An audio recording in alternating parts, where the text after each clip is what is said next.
Hello YouTube, welcome back to my channel. My name is Neo. Today, as you can see, we are working on a return client. This gorgeous set that we worked on is going to be linked in the cards. I'm just showing you that after 6 weeks we have what that looks like. I went in and did a quick removal of that previous set. If you're interested to see how I remove sets, please check out my how-to video on that as well.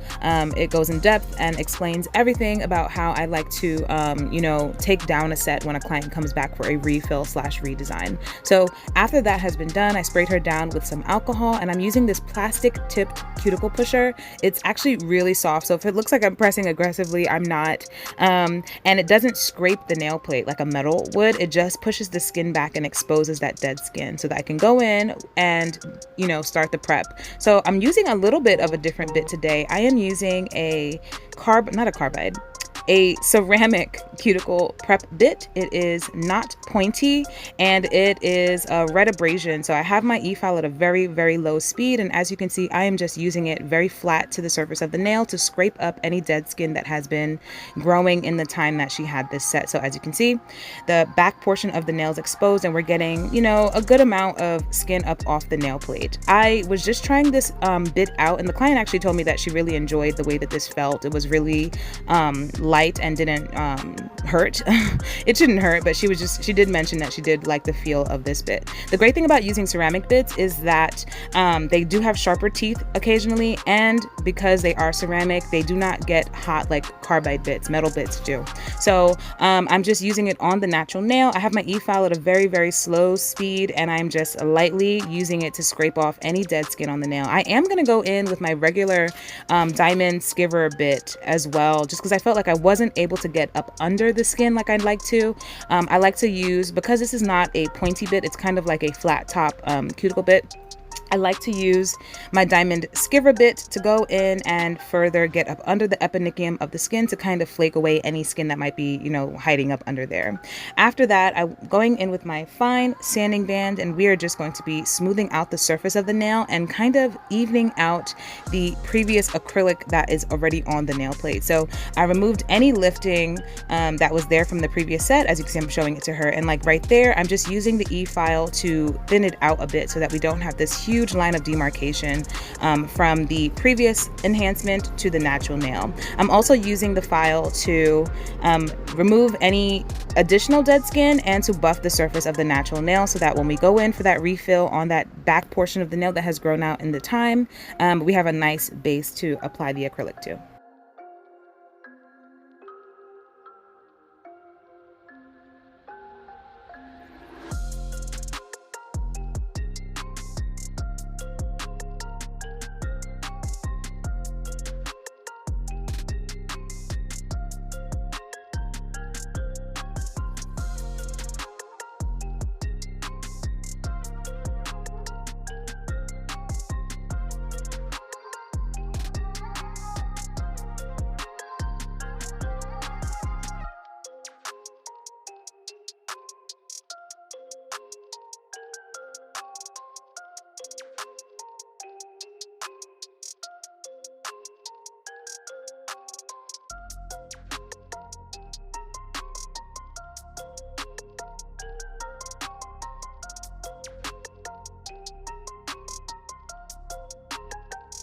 It's time for my normal prep. I like to use the Mia Secret system. So this is the Mia Secret dehydrator. Its job is basically to dehydrate or to remove any oil or moisture that is on the natural nail. As you can see, I'm only applying it to the back portion of the nail. There's no need to apply it to the already, placed enhancement. It's not going to do much there.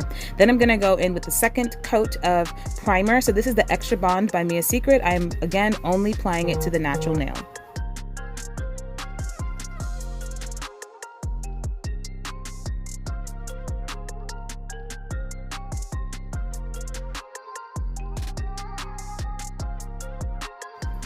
After that, I like to go in with a second coat of primer. This is the Young Nails Protein Bond. I like to use this. It just acts as a second coat of primer. You don't have to do this if you feel comfortable with just using one coat, that works. But personally, I like using both of these primers. Now it's time to basically rebuild the shape of the nail. So when I did that removal, I basically filed it down flat because we went in with a colored acrylic. This set, we are going in with a clear acrylic. So I have to build back up that structure that we had with that colored acrylic. And as you can see, I basically refilled her just then with that one small bead. And because this client has more of a ski slope nail, I am just going to be building up the apex on this nail. This client likes for her nails to kind of do a rounding, I guess, at the shape of the nail. Hopefully you'll be able to see it more towards the end of the video. But I only use one small bead to kind of fill in that cuticle area, cover up that natural nail that has grown out, and then I use the rest of the beads to kind of build up structure on the nail. So keeping the cuticle area nice and thin, having most of the product in the center middle of the nail, moving more towards the free edge. As you can see, her natural nail under that is growing out as well, and then thinning out towards the tip of the nail. So the shape I'm also going to be modifying with acrylic as well. One thing that's really cool is that when clients have like a pointier nail or like a rounder shape nail, when you're refilling, you can actually use the acrylic to kind of reshape the nail. So I'm doing my cuticle bead nice and thin around the cuticle, thicker over the center. I'm blending it over the previous enhancement that's already there, and then I'm going to use some more beads to kind of form that pointy almond shape that she really enjoys. So as the acrylic is setting, I'm just going to be molding it with my brush so that we get a nice pointy shape before even filing. So you're going to see me do that here. I place the bead more towards the free edge or the pointy part of the nail. I'm letting it polymerize a little bit and just using very light touch to kind of mold that excess acrylic that's falling over that free edge. As you can see, I'm molding it into that pointy shape. So, you know, she had those nails for over a month and they kind of dulled down, which is totally natural when you are typing and, you know, using your fingers. So to get that pointy shape back, you see I extended the acrylic over that previous tip and I'm just pushing it back and forth, making it pointy and making sure that it gets that shape so that when we go into file, we're not shortening the length of the nails by getting it pointy again. We already have that length because I extended that acrylic over the tip as well. And I'm just reinforcing it here now that we have that shape, just making sure that it's not like a really thin tip. So basically I'm going to be doing that on all of the nails, making sure that we have the apex in the correct direction, the correct placement because the nails did grow out considerably, and then making sure that we have a nice pointy almond shape. That's what this client likes.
So again, as you can see on this nail, it's a little bit shorter. There was a little bit of trauma to this nail. I think she cracked this nail, but the acrylic on the tip was still there, so I was able to, maintain that. I'm going in with my cuticle bead, and we're just going to cover or give her a refill or infill, whatever you call it, backfill, on that nail. So the natural nail is now covered, and then I'm going to start building up structure and extending the length of the nail and building that pointy tip that we like. So I'm placing a bead more towards the middle of the nail. This is helping to build up that apex, keeping the product in the center of the nail. As you can see, I'm constantly patting my sidewalls and massaging the product down. And here you're going to see me extending that product over the already tip that was already there. As you can see, it was a little bit dull. Now I'm extending the acrylic a little bit longer, letting it polymerize a tiny bit, and then going in and kind of molding it into that pointy almond shape. So just back and forth, making sure to swipe the bottom so that it doesn't have like a little hook, like a talon claw, like a bird's claw or whatever. But this is how I like to, especially if there's a special shape like this on a client's nails, just rebuild that shape using the acrylic so that when we go into file, I'm not shortening the length of the nail. We're just cleaning up the shape. So after I've extended it, it's a little bit longer and pointier, and then I'm going to reinforce that tip by adding a few more beads for structure and strength.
After wrapping up that acrylic application, it is time to go in and e-file.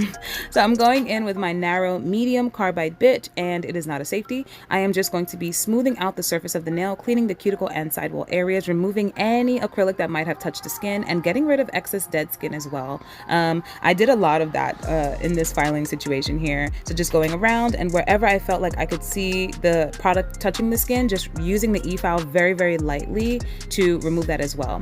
There's not much to do in terms of the surface of the nail because the application is fairly smooth. That's one thing to consider. If your application of the acrylic is smooth, you have a lot less surface filing to do. So I'm just going back and forth on the surface of the nail. I think we were talking back and forth on the surface of the nail just to make sure that it's nice and smooth. Occasionally you'll see me run my thumb down the length of the nail and then going around from right to left with my e-file to clean up any product that might have been touching the skin. Again, we want a thin cuticle area. We want a thicker bit of product in the middle of the nail and a thin free edge or tip of the nail to have a beautiful, beautiful shape. At least that's what this client really enjoys. So that's basically what I'm doing here. My e-file is at a medium to high speed and my pressure is fairly light. I'm using my pinky as a fulcrum just to make sure that I'm not applying too much pressure to the nail. This is a carbide metal bit, and if you press really, really hard, you might give them rings of fire or burn them with the speed and heat of the e-file. So if that's something that you're concerned about, consider using ceramic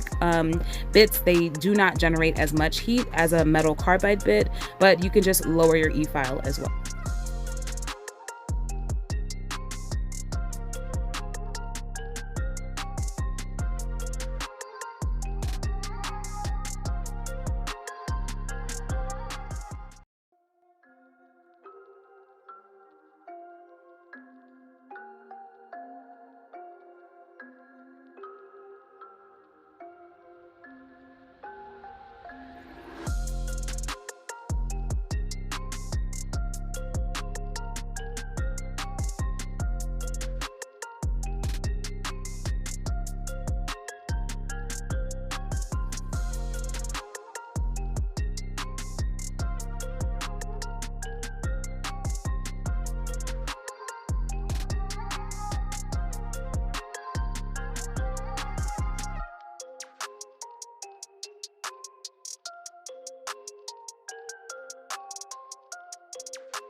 After going with the e-file around the nails, making sure that they're smooth and cleaning up the cuticle and side walls, removing any product that might have been touching the skin, I'm going back in with my diamond ball bit just to smooth out the skin around the nail.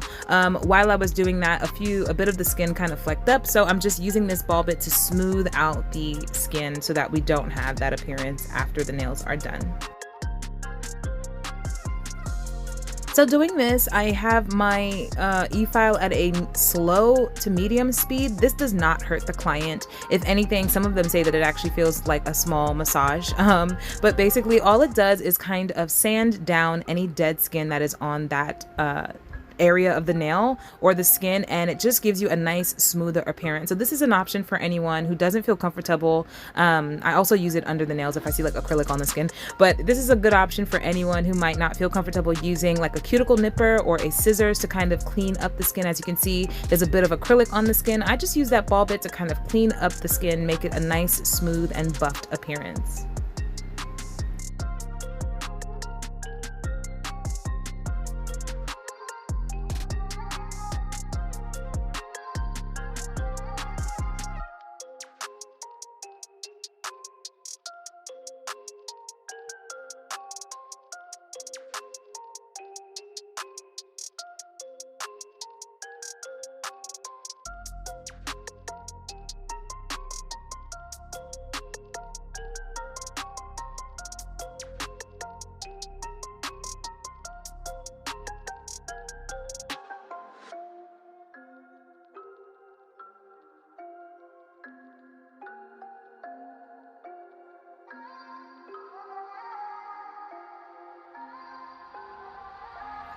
And now it is time to hand file. So because I did a really good job with the acrylic application, look at me giving myself a pat on the back, but because the application with the acrylic was the way it was in my building up the structure and length and shape of the nail with acrylic, now that I'm going in with this hand file, I don't have to worry about shortening the length of the nail. This client actually wants to keep the length a little bit longer. So the only thing I'm focusing on here is maintaining that pointy almond. I wouldn't call this a stiletto because it's slightly rounded on the sides. It's just a pointy almond to me. I have other examples of almonds on my channel. I will link those videos for you in the cards just so you can get an idea of more of a rounded, softer kind of almond shape.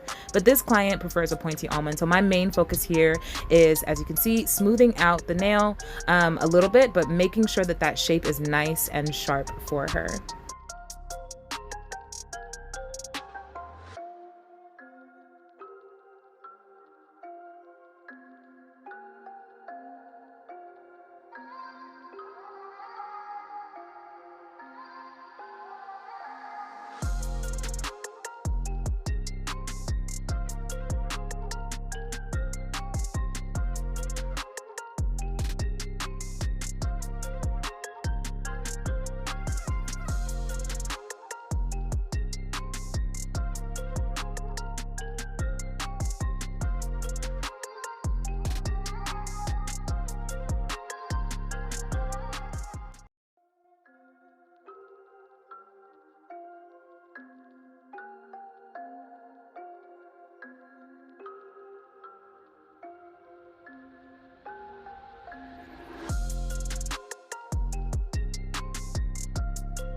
So I usually say this when it comes to acrylic, but because it is a polished design, now we are getting to the fun stuff. So I have got my palette out. Anytime you see this palette out, you know it's going down with some gel polishes or some gel paints. And as you can see, we've got some blacks, a really cool neon yellow. I'm using some alcohol paint, alcohol liquids right there, but just some nice warm brown russety kinds of colors because we are doing some tortoise-shell nails. So the first color that we're going to be using is this Kiara Sky Nude color. I used a different color actually in a video not too long ago in the acrylic formula, so maybe I'll link that in the cards for you. But this is called Nude Swings and it's from their nude collection that I received about a year ago. I don't know if it's still available. If it is, I will link it for you.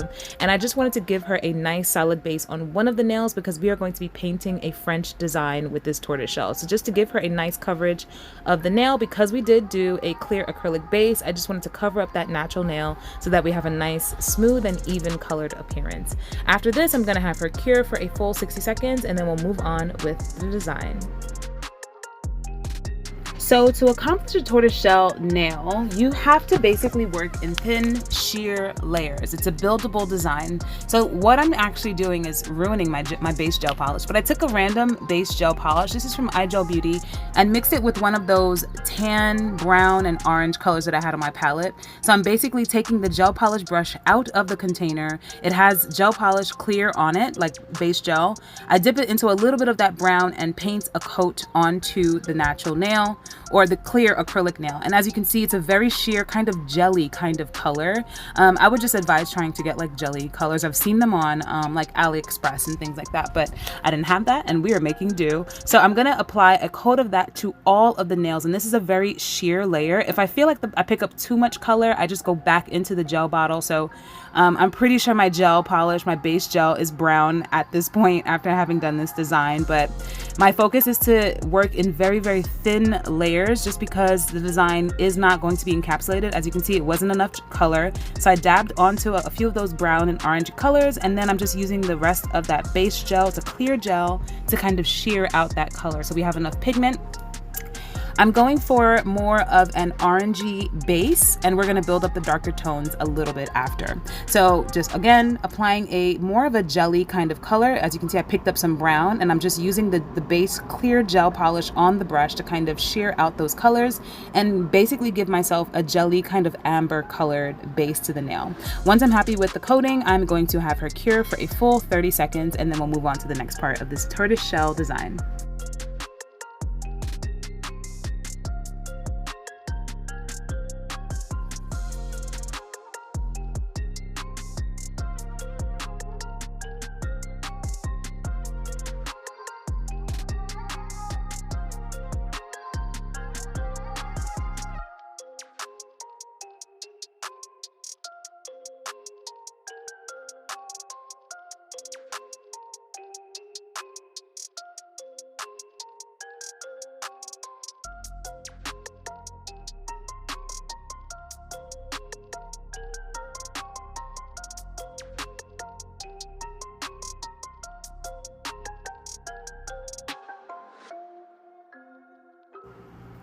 I'm gonna do the same thing on this finger where we painted that base coat, but we're gonna be doing a French almond kind of shape here. So I'm just drawing that center line like I like to do. I'm drawing the lines from sidewall to sidewall, and then I will slowly use my striper brush to kind of swerve back and forth, filling in that tip area and building up that French line that I like. Again, this is the same gel polish. I just dipped it into a little bit of that brown to get a little bit of pigment, but we want the colors to be a little bit sheer. So the tortoise design on this finger is not going to look exactly the same as the others because it doesn't sit on a clear base. It actually sits on that nude polish that we painted earlier. If I was smart, or smarter, I would have left the French area clear, but you know, hindsight is 2020, and the design still came out really freaking gorgeous. So I'm just painting a French design on this nail and just making sure that it's nice and even and fits with the shape of the nail. I didn't want it to be super round because she has a pointy almond, so I wanted it to be more of a pointy, almondy kind of nail bed kind of shape for her. So that's what I'm gonna do. And once I'm happy, I'm gonna have her cure as well.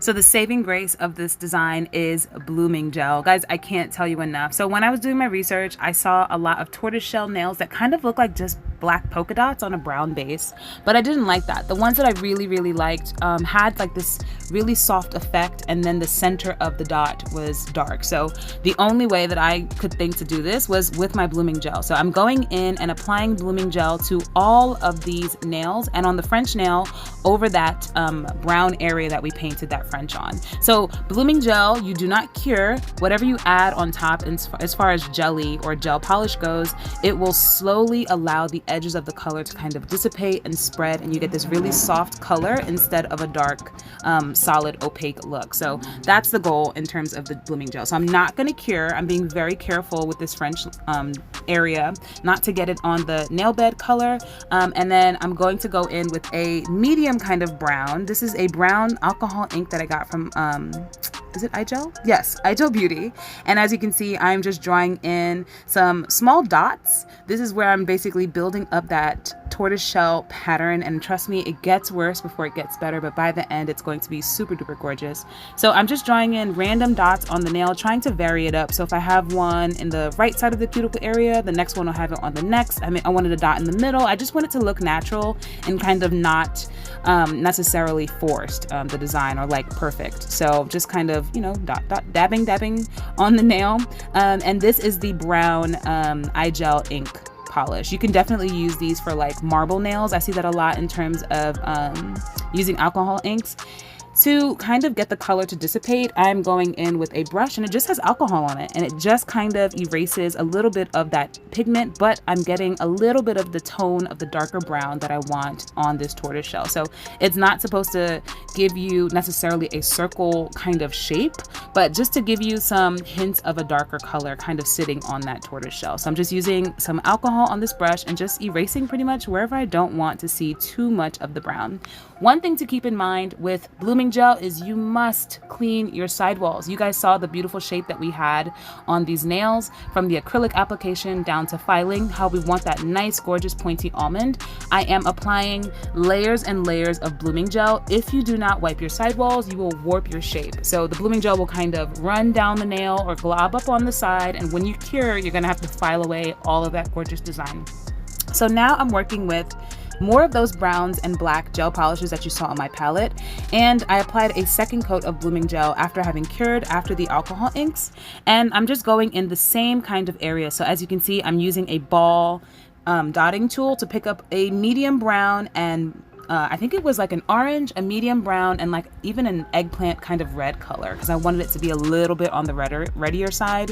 So I'm applying the blooming gel. I am not curing. I'm taking my ball bit, and in the same areas where I applied that alcohol ink, just placing random blobs or dots of the gel polish, and then just letting the blooming gel do its thing. It's going to make the color kind of soften. You'll get a hint of the darker pigment, but it won't be overwhelming. And we're going to do this from multiple layers. Once happy with those daubs or blobs or dots or whatever, I'm going to have her cure. So again, I'm taking a medium brown and orange and like a red eggplanty kind of color, and wherever I kind of placed those dots with the alcohol ink, I'm going in and just drawing random blobby kind of shapes, kind of like amoeba kind of. You can see they're not really circles, they're not really kind of like if you were doing a camo, how the shapes are kind of like oblong, weird, blobby shapes or whatever. But as you can see, the blooming gel is just softening up the edges, and it just gives you a really soft effect with the more of a reddier, warmer brown color.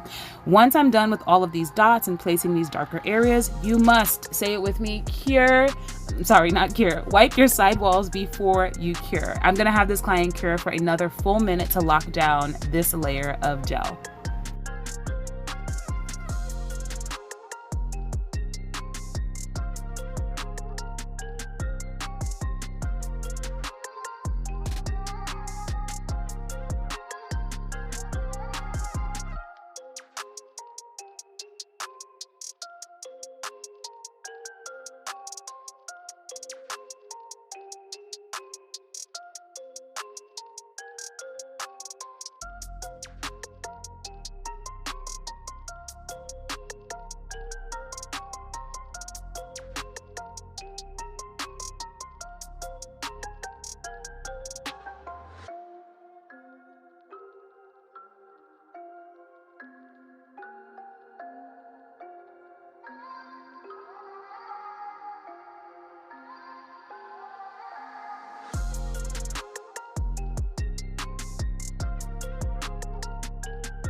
We're going in again with another coat of blooming gel. This design is really, like I said in the beginning, built up in layers. It's not something that you're going to achieve right away. If you can, great. But I found that it was best to work in small sheer layers, and it gave just a gorgeous, gorgeous effect because you had a lot of depth in the nail. It just wasn't a brown base with some black or brown blobs on it. It was a brown base that looked a little bit on the amber side, and it had some reddy kind of, lines and veins through it. And then it had like some darker browns. So I just suggest, if you're going to try this, work in really thin layers. So again, going in with the blooming gel, it's still wet, and on the same kind of areas, as you can see, the brown has kind of softened up. I'm going in now with a dark brown and a black that I mixed together on my palette. So the colors are a little bit deeper, and I'm not exactly covering the areas completely. I'm leaving kind of like the edges of where the gel had dissipated before. I'm leaving them visible so that you can kind of see that sheer dark brown underneath this even deeper brown, and letting the blooming gel kind of do its thing.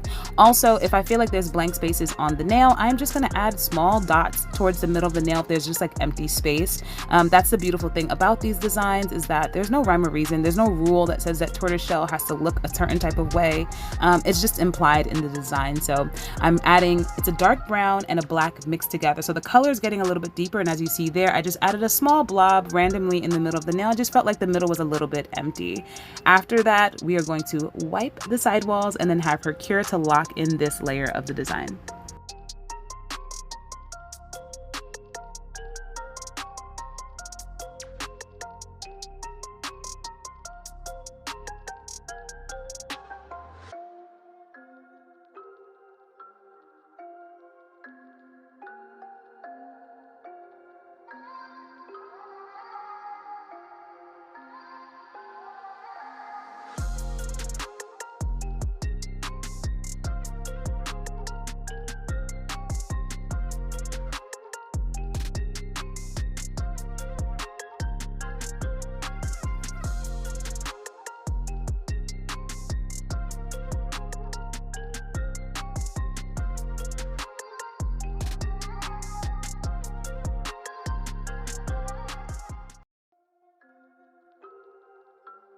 So to set this design even darker, I'm taking a straight black at this point, and at the center of that deep brown area that we just did previously, I'm just using a smaller ball bit to kind of just dab on. I did apply another layer of blooming gel. I didn't show it in the video because it's a little bit redundant, but in the mid, area of those darker brown colors, I'm adding a solid black. So we have multiple layers of sheer brown going from like a light color to all the way to the center of them being like a dark black.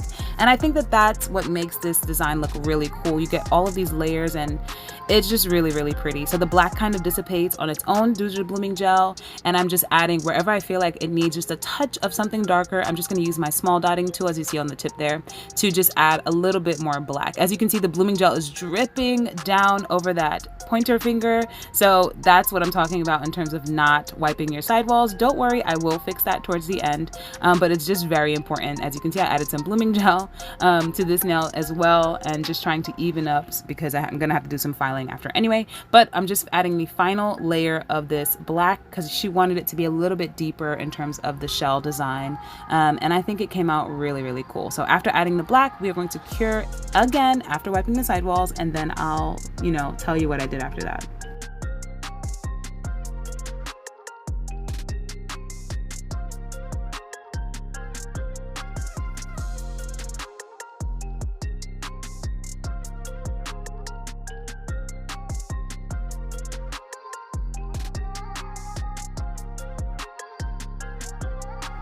So check this out. This looks really, really good. Next, I'm just gonna go in with an alcohol and a lint-free wipe and just wipe off the nails. So much gel has gone on these nails. They are very, very sticky, lots of inhibition layers. We want them to be nice and tacky-free for the next step. So this client is really edgy. I have a lot of her videos on my channel, and she's just really different. So I suggested the idea of adding neon glow-in-the-dark yellow striping tape to this design, and we ended up loving it. It's something so unexpected, but it just gave the nails a little bit of pop of something that it needed. So I got this striping tape actually for free from the two guys. It is available to purchase, but I think I purchased like a certain amount and then they gave it to me for free or whatever.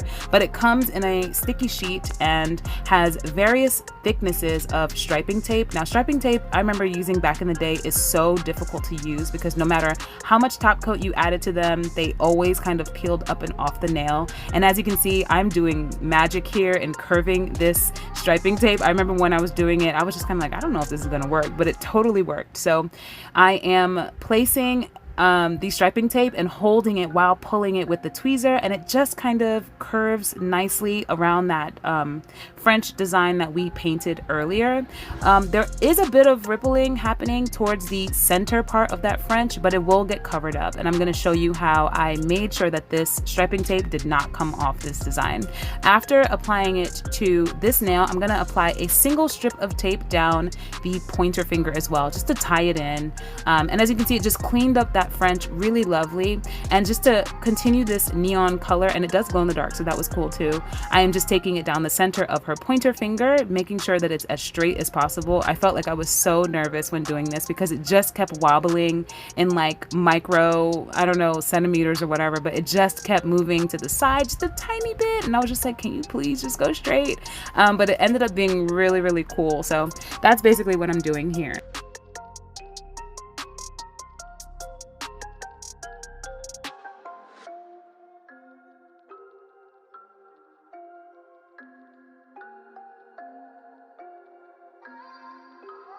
So to ensure that this striping tape definitely does not come off this nail, I'm going in with some bling gel. So I figured we needed something a little bit thicker than just a top coat on this, and I wanted to add just a tiny bit of something extra to the nail. So I'm actually going in with this Macart bling gel, and I love that it comes in a squeezy tube because I don't have to waste time with brushes. But as you can see, I'm applying that gel right on top of the entire striping tape all around, and basically giving it a seal underneath that bling gel so that when we go in with our top coat, it is fully submerged under gel. I don't have to worry about the back end or the tip of the tape kind of falling or being exposed, so that when the person is using their hands or typing or, you know, scratching or washing clothes, that the tape kind of lifts up and out of that gel. Next, I'm going in, so I haven't cured that bling gel. Next, I'm going in with a glossy top coat. So this is 2 layers of gel that striping tape is under, and then it's going to be totally locked down once curing. So I wanted to add just a tiny charm to this nail. To the center of this nail, I'm just taking a gold charm while the gel is wet. So it has a layer of bling gel, a layer of top coat. I'm gonna add that charm on the pointer finger. We're gonna add 3 of the same kind of gold charms. A big one, I guess you can call it big, it's not necessarily big, a medium-sized one, and a very, very tiny one down the center of that striping tape around the cuticle area. I'm gonna clean my sidewalls and then cure that, and those 2 fingers are absolutely done at this point.